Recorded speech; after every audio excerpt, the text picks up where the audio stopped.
Bismillahirrahmanirrahim. Assalamualaikum warahmatullahi wabarakatuh. Perkenalkan, saya Indah Pratiwi Manggaga SS MA, dosen dari Program Studi Ilmu Komunikasi Universitas Muhammadiyah Makassar. Pada semester ini, saya mengampu mata kuliah Komunikasi Massa yang merupakan mata kuliah inti untuk mahasiswa semester 4.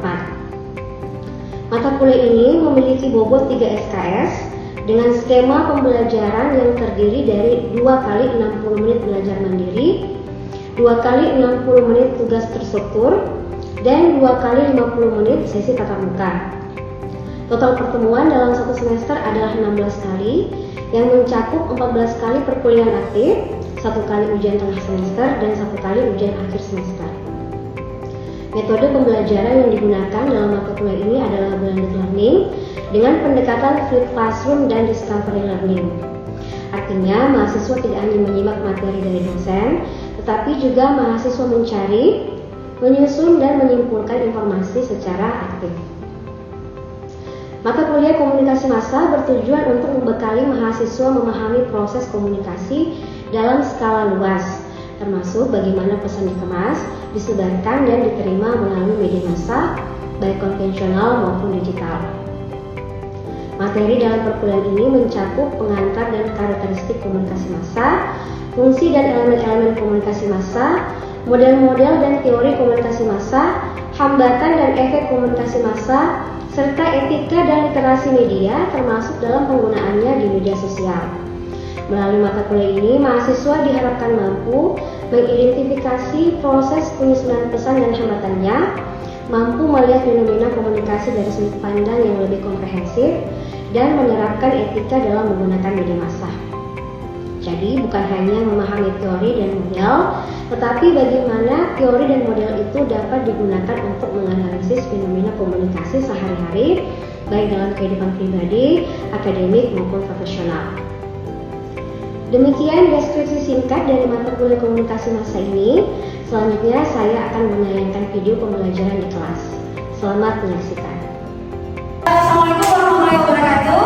Waalaikumsalam warahmatullahi wabarakatuh. Kabar semuanya teman-teman? Baik. Ya, berpuasa ya semua ya? Ada yang tidak puasa? Ada yang ada.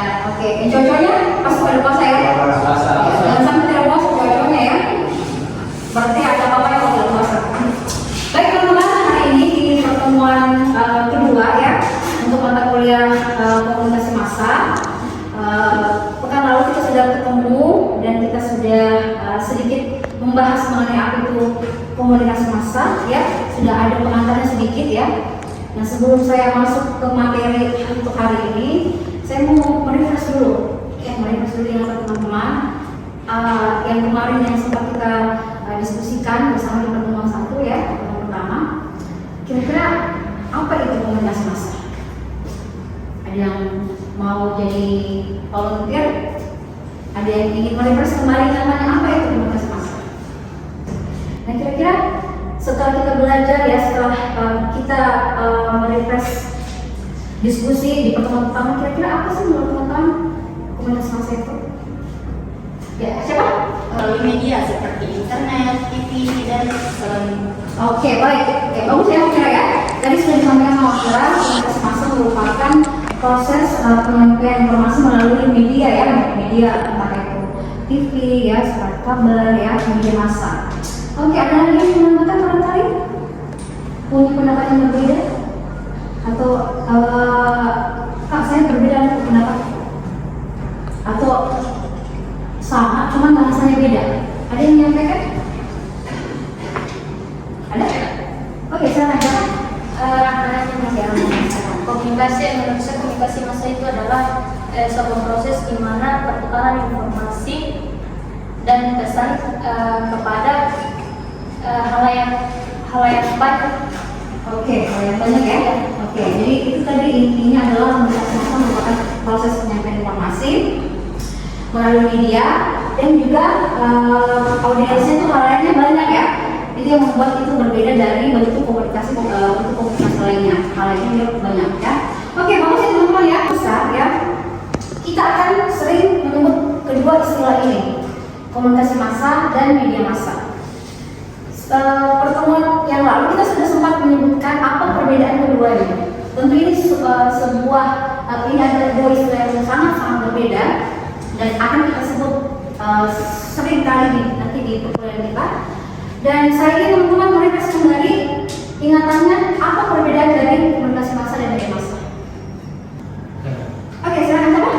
Putra Wiranto. Oke, Putra, silakan Putra. Jika komunikasi massa adalah proses penyampaian pesan antara satu orang atau beberapa orang kepada khayal melalui media massa. Nah, media massa itu adalah alat atau sarana untuk menyampaikan sebuah pesan. Oke, jadi tadi komunikasi massa adalah informasinya ya. Kalau medianya adalah salurannya. Oke, saluran atau alat ya, atau device atau tool. Ya betul ya yang disampaikan sama Putra ya. Jadi dua ini memang jangan sampai teman-teman terbalik ya pengertiannya.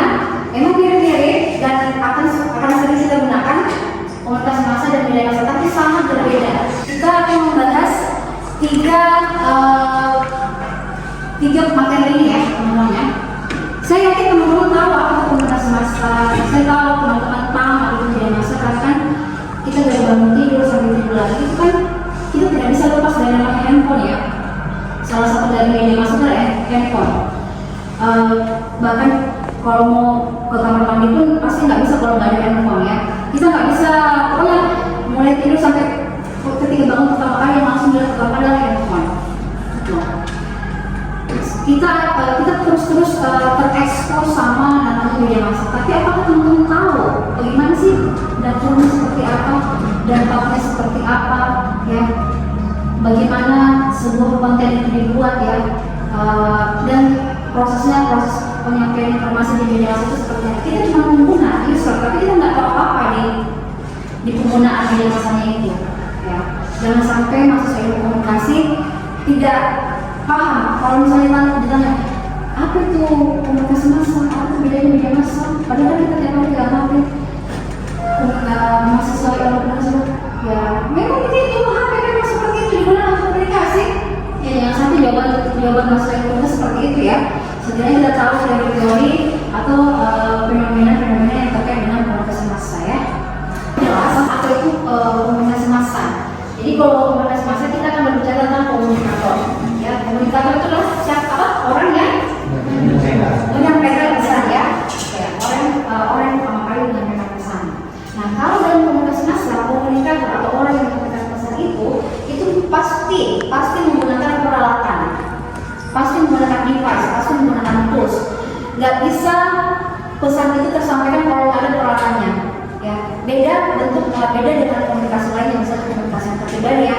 Kalau komunikasi antar pribadi kan cuma sekedar ngomong ini saja kan ya, nggak perlu pakai alat karena jumlah pesan yang ingin disampaikan juga bukan jumlah yang masif.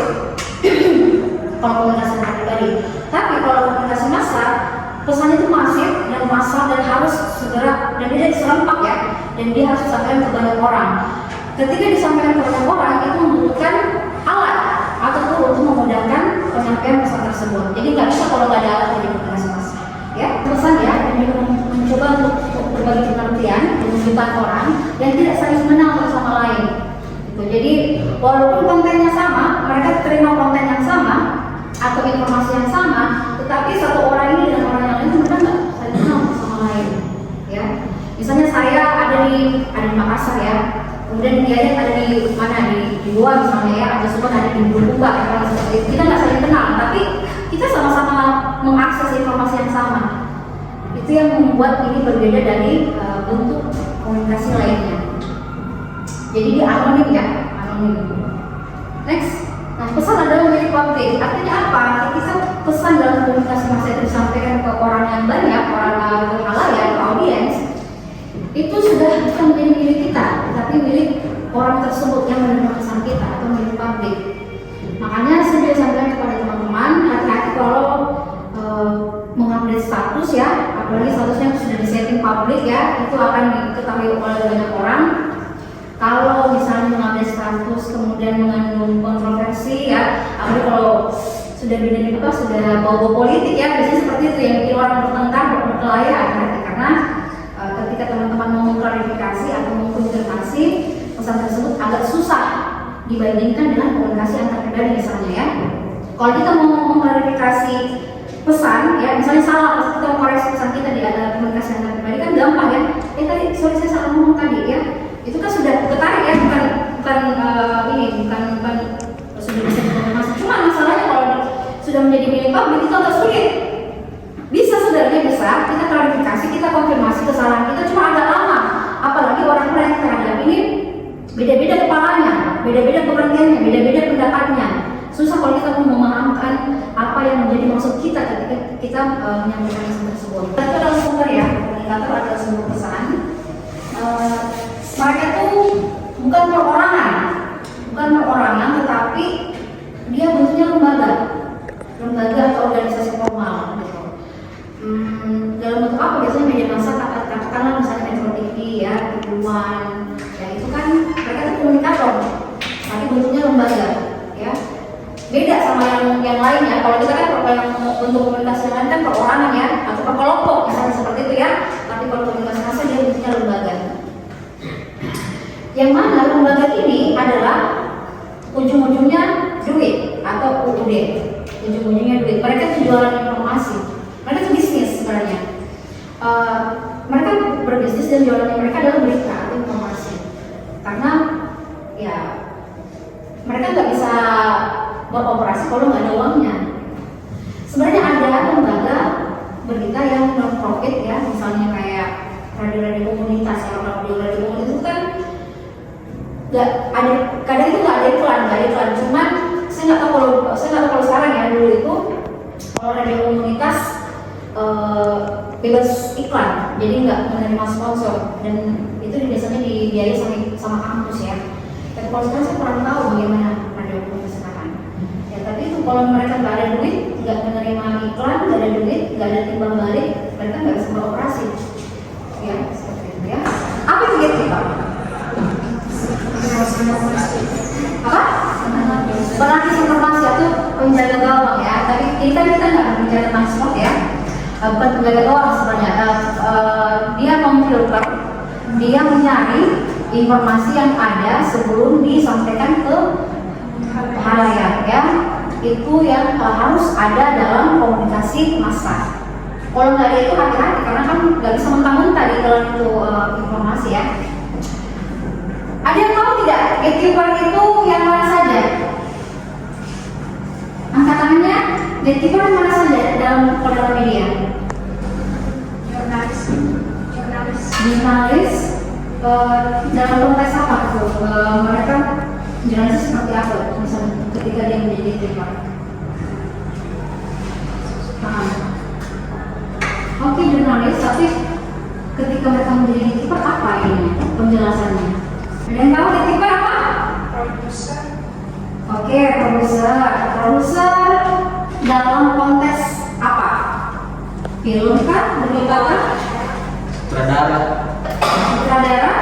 Kimia itu itu. Oke, Suman. Koran, majalah.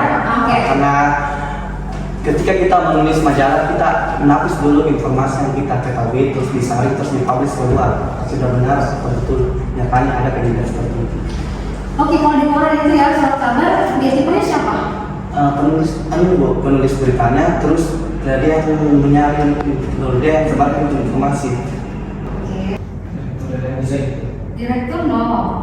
Aku sudah nggak tahu.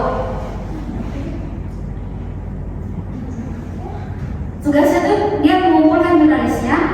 Ayo kita rapat, kita kumpulkan beritanya, kita pilih yang mana layak yang bisa terbitkan hari ini. Redaksi itu orang yang redaksi redaktur ya, redaktur ya, itu sudah bilang redaksi sedang perlu untuk teman-teman untuk menyebutkan adalah redaktur ya. Jadi redaktur teman-teman adalah pemimpin ya, pemimpin yang bertugas bertanggung jawab untuk memilih berita atau konten-konten yang sudah masuk ke meja redaksi contohnya ya.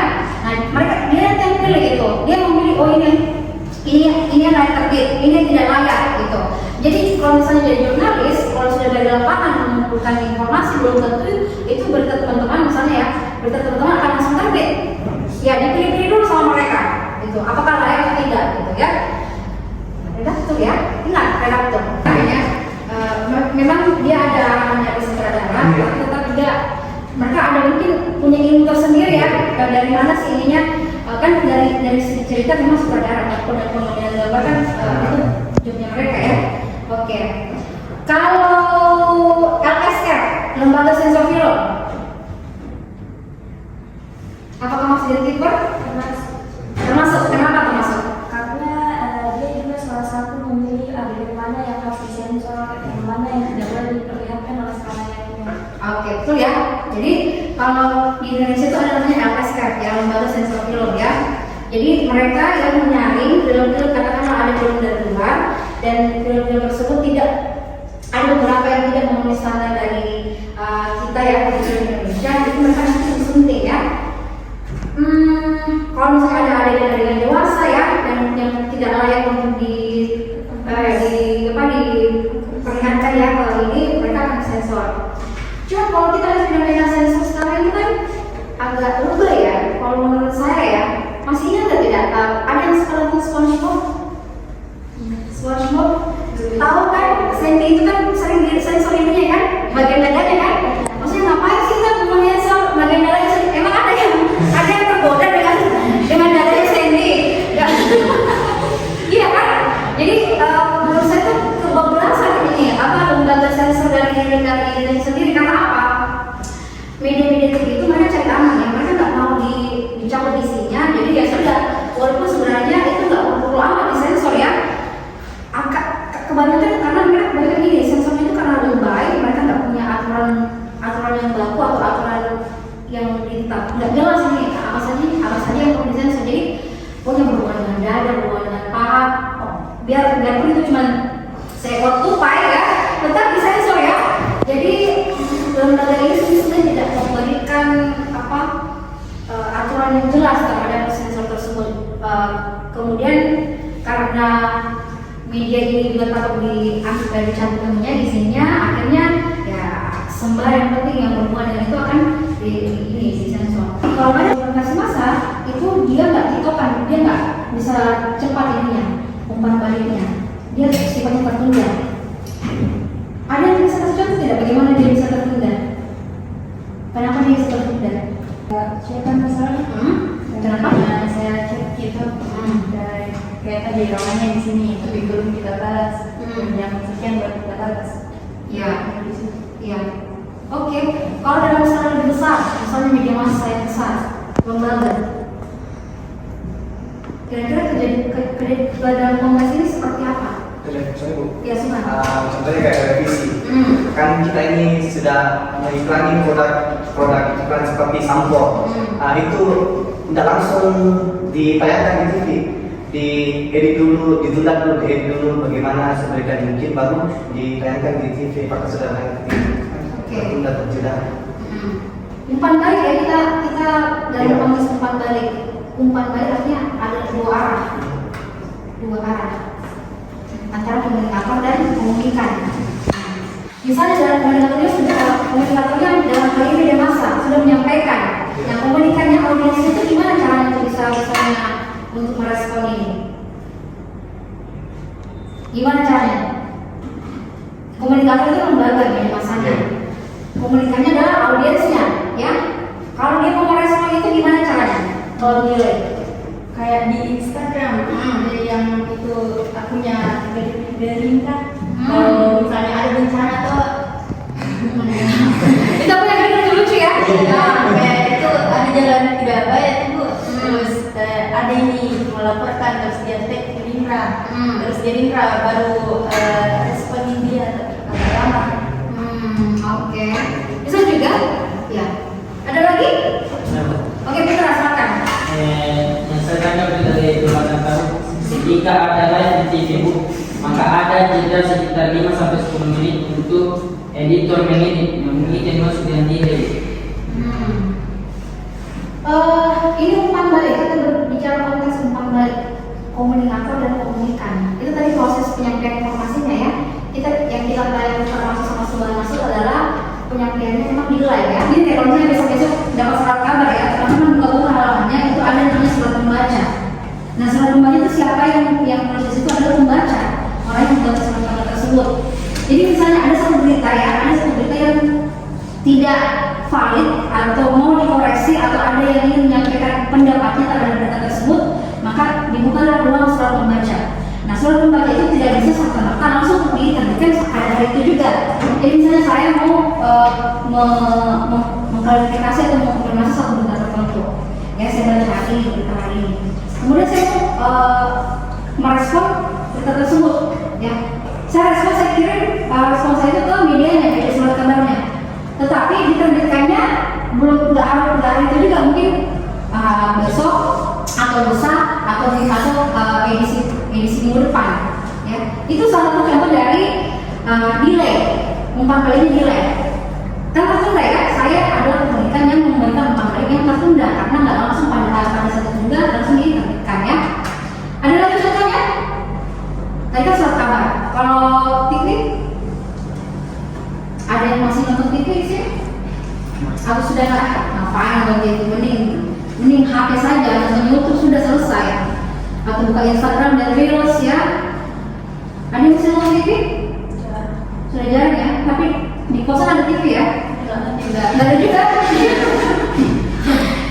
Oke, saya tuh di kamar ada TV, ya. Tapi cuma sebagai ini saja, background ya, background untuk sound supaya nggak sepi ya. Tapi kalau untuk nonton, saya jarang cuma ngeliat sebentar sudah kembali ke handphone ya. Kemudian di radio ya, sama konteksnya di radio seperti itu. Gimana caranya saya merespon berita tersebut? Kita sudah ya ada komunikatornya ya, medianya ya, menyampaikan berita. Tapi saya mau merespon. Kira-kira seperti apa kerjanya? Sistemnya seperti apa?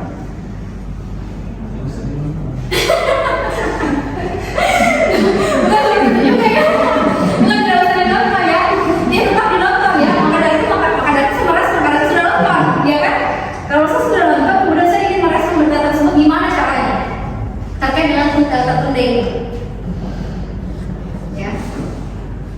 Saya apakah gimana? Kira-kira menurut gimana caranya?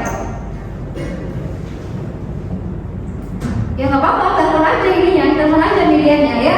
Saya mau klarifikasi tentang berita tersebut ya tidak benar itu ya, itu palsu misalnya atau hoax ya. Bisa jadi itu diterima sama orang di TV-nya dulu, ya, tapi nggak langsung disiarkan, ya kan?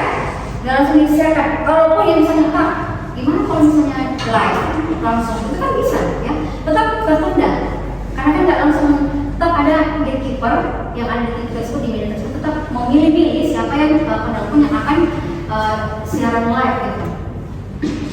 Tahu ya, paham ya? Paham ya? Jadi gitu, jadi nggak bisa langsung, kalaupun nggak bisa langsung nelfon secara live, tetap nggak bisa langsung kita ini, tetap dipilih lagi. Dulu waktu saya kerja di radio ya, ada satu orang ketika saya siaran di dalam, namanya ada ruang siarannya. Nah di dalam itu kita kan di ruang kaca ya. Nah di luar itu ada gatekeeper, orang yang bergantian secara bergantian itu mengangkat telepon. Nah kalau misalnya penelponnya itu orangnya benar ya, bukan orang iseng, itu akan disambungkan ke penyiar. Itu aja ya teman-teman ya. Karena sebelum kita tutup perkuliahan kita hari ini, tadi sudah disampaikan sama Putra ya, sama teman-teman kita yang cewek di sini mengenai apa itu komunikasi massa. Nah di sini saya juga mau menyampaikan terkait sudah apa yang kita sampaikan tadi ya, sudah kita bahas di beberapa sebelumnya. Coba di next dulu. Jadi semua yang disampaikan teman-teman itu sudah benar ya. Kalau di sini simpelnya seperti ini ya. Jadi komunikasi massa itu merupakan proses di mana pesan-pesan diproduksi secara massal ya, dia banyak dan dia seragam, lalu disebarkan kepada massa dan juga massa atau audiens yang menerima pesan yang luas, anonim dan heterogen. Heterogen itu dia orangnya beda-beda, misalnya beda-beda ras, beda suku, beda agama, beda gender ya. Nggak peduli siapapun orangnya tetap akan menerima pesan yang sama. Kan? Karena kan dia secara massal. Oke, sampai di sini ada yang ditanyakan sebelum saya tutup perkuliahan kita? Ada?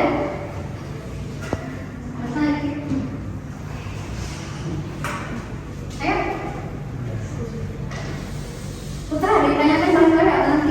yang di-share barangkali? Saya Oke, silakan. Siapa lagi kita mana? Cecil, Silakan. bagaimana kalau misalnya secara live itu penyampaian besar itu nilai bagaimana kalau iklan dulu itu nilainya di mana? Apakah kita menghubungi lewat media sosialnya atau langsung telepon juga seperti yang ibu contohkan tadi? Maksudnya iklan itu dalam konteks apa? Ketika misalnya tadi sesi nonton iklan, Iya. terus kenapa dengan Terus dari iklan tersebut ada melanggar suatu pelanggaran penyiaran seperti salah satunya, dan saya kayak ini komentar bahwasanya ini tidak boleh karena misalnya dalam iklannya menggunakan suatu anak kecil atau bayi dan tanpa membawa orang tua itu kan sudah melanggar. Nah, bagaimana apabila kita mau menyampaikan pesan tersebut kepada pihak iklannya? Oke, sebenarnya kalau iklan itu kerjaannya agensi iklan ya, agensi iklan sama bukan medianya ya. Jadi ada memang agensi yang khusus untuk membuat iklan tersebut. Nah, bagaimana cara dia membuat iklan itu adalah permintaan dari kliennya atau si medianya ini. Kalau yang pertama, kemungkinan pertama iklan itu nggak akan lolos kalau misalnya sudah melanggar seperti itu ya, nggak akan lolos kalau dia melewati proses penyaringan. Tapi kalaupun ada kesalahan human error ya, dia lolos atau tidak lolos ketika mungkin iklan melanggar sosial misalnya, karena seperti itu ya, atau memperkerjakan anak kecil misalnya di bawah umur, ya boleh ya bisa melayangkan kritik, karena kan kalau teman-teman tetap nonton berita biasanya ya, nonton TV itu akan ada di akhir acara, di situ ada kritik dan saran, itu ada kritik dan saran teman-teman atau audiens atau penonton itu bisa mengirimkan kritik dan sarannya di situ. Dan itu ada memang orang-orang sekelompok timnya yang akan melihat atau membaca kritik atau respon dari halayak atau audiens. Dan itu memang penting, harus diperhatikan karena ya sebagai bagian dari kritik dan saran membangun untuk konten atau informasi mereka yang selanjutnya gitu, supaya bisa lebih berkualitas. Gitu. Ada memang nilai, tapi tetap akan nilai ya, nggak bisa langsung ini. Kalau dalam konteks kita berbicara tentang nilai, tetap akan nilai. Kalau untuk apakah saya sudah bertanya apakah bisa dikritik, apakah ada umpan begini bisa, tapi kalau nilai tetap nilai, ya. Oke. Semoga kita bisa mendapatkan insight baru ya, teman-teman bisa mendapatkan pengetahuan baru di hari ini mengenai terkait khususnya komunikasi massa. Terima kasih untuk teman-teman semuanya. Saya tutup pertemuan kita dengan membaca hamdalah. Alhamdulillahirabbil alamin. Wassalamualaikum warahmatullahi wabarakatuh. Waalaikumsalam.